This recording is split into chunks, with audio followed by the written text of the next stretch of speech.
Thank you very much. Thank you. Hello. Hi.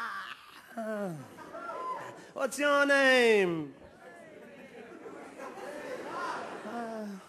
How y'all doing?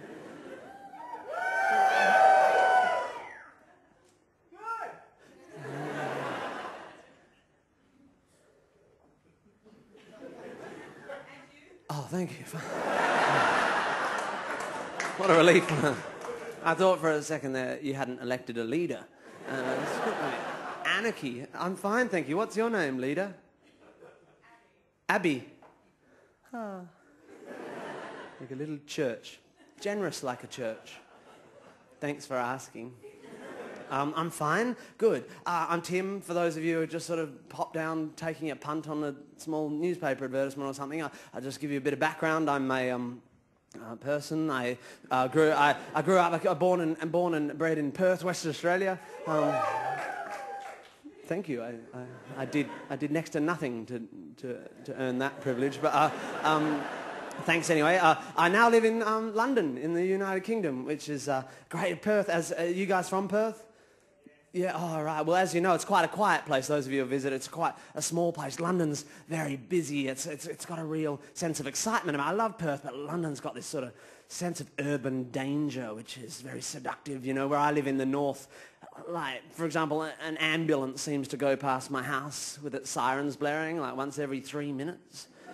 It seems to be a statistically improbable number of North Londoners requiring urgent medical attention at any given time, and you can't help but feel excited because odds are you can't help but feel one of these days one of those ambulances is going to come for you.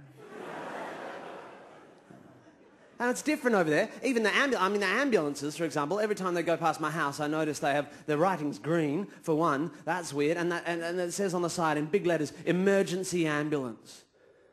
It's just like, surely the adjective is kind of implied by the noun. But then I figured it was probably just to distinguish them from our ones over here. They're just normal ambulances, you know, a little bit more laid back. They don't really emerge. They just kind of ambulate. Hang out in parks.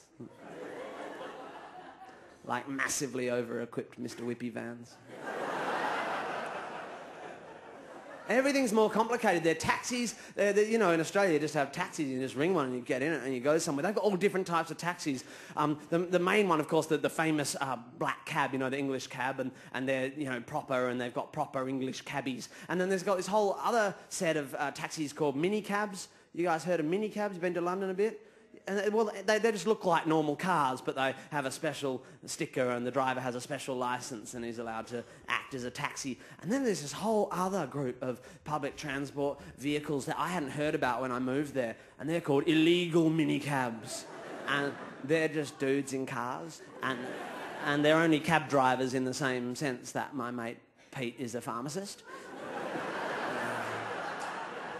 And as the name suggests, they are illegal. And they're a bit of a sort of scary thing in London. I'd never heard of them. But when I first got there, I was staying near Old Street Station, which is on the northern, those Londoners, you know Old Street. I was staying on New North Road, just near Old Street. And I was walking down New North Road when I first got there, towards Old Street. And I came across a bus stop with a bus stop advertisement, you know, sort of 6 foot high. And it said, if you want to know how much an illegal minicab could cost you. You seen these? Ask a rape victim. That's how I felt shocked. I was like, well, look, I get the point you're trying to get across. I mean, it's very important, but in the middle of the street, a child could read. I just thought that's not necessary, that sort of thing. But I sure learnt my lesson. Because a couple of nights later, after I saw this sign, I was in Soho having a drink with some friends. And I went to the bar, and I met a girl, you understand, what are you getting, that sort of meeting. And I got talking to this girl. She's a really great girl. We got chatting, and we talked all night, but we got pretty drunk. And eventually it got sort of heavy, the conversation, and she disclosed to me that she'd been the victim of a sexual assault. So I asked her how much an illegal minicab would cost from Soho to New North Road near Old Street. where I was staying. And I'll never forget what she said. She said, about £8.50. I mean, it was closer to 9, but I'm surprised the system works at all.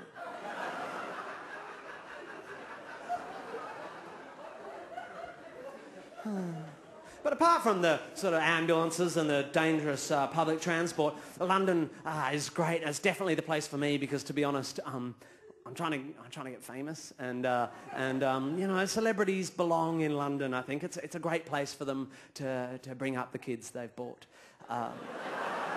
off poor people who live in less great places. And I'm not doing great, but I have met some famous people. I've got to tell you about this gig because it was really exciting. I did a charity gig and I had to go on stage after Mariah Carey. I came on straight after her and played Inflatable You. It wasn't deliberate, but it sure resonated with a poignancy that it hadn't before. I was really nervous, as you can imagine. I mean, I was standing backstage watching this woman, one of the greatest pop voices of all time, just tearing it to shreds on stage in this tiny little dress going, and I was just thinking, well, how can I go on after that? You know, that's amazing. And this backstage dude came up to me and said, she's lip syncing. Oh, I thought, what a jip, you know. Suddenly the magic that is Mariah Carey kind of disappeared, and it felt like I was watching a sort of cheap drag show, but without the intrigue of transvesticism.